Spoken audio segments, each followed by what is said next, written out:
Cathay Williams was the first woman to serve in the United States Army. Williams joined when legislation was adopted to create the first 6 all-African American Army units. These units, as well as all other African American regiments, became known as the Buffalo Soldiers. This is the tale of the pioneer, Cathay Williams. Williams was born in Independence, Missouri, to a free man and a woman in slavery, making her legal status that also of a slave. During her adolescence, Williams worked as a house slave on the Johnson plantation on the outskirts of Jefferson City, Missouri. In 1861, Union forces occupied Jefferson City in the early stages of the American Civil War.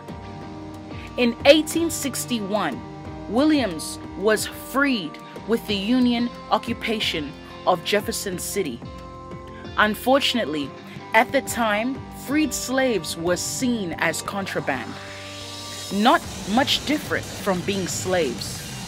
Contraband were being picked up by the military to serve in regiments during the Civil War. She saw her first job in the Army when she became a cook for the 8th Indiana Voluntary Infantry.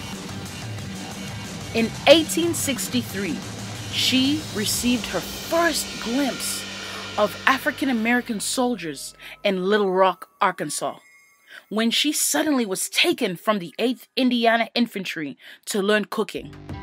She later returned to her regiment, and by late 1864, and now serving in the Union Army of her own free will, she gave dedicated service to the Union Army for 3 years. According to Thomas Tucker in his book about Williams, he said, if any single event made Cathay Williams see the righteous side of military life and convince her that a blue uniform represented moral good, it was probably the liberation of slaves.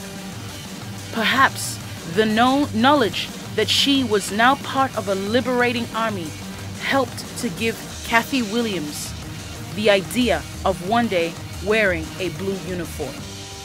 Shortly after her enlistment, Williams contracted smallpox and was hospitalized, and then rejoined her unit, by which then she was posted in New Mexico. Possibly due to the effects of smallpox, the New Mexico heat, or the cumulative effects of years of marching, her body began to show signs of strain. She was frequently hospitalized. The post surgeon finally discovered that she was a woman and informed the post commander. She was discharged from the Army by her commanding officer, Captain Charles E. Clark, on October the 14th, 1868. In 2016, a bronze bust of Cathay Williams featured information about her, and with a small rose garden around it, was unveiled outside the Richard Allen Cultural Center in Leavenworth, Kansas. Because of Williams' sacrifice, tens of thousands of African American women now serve in the United States forces. An obscure young ex-slave named Williams helped pave the way by her service on behalf of her country.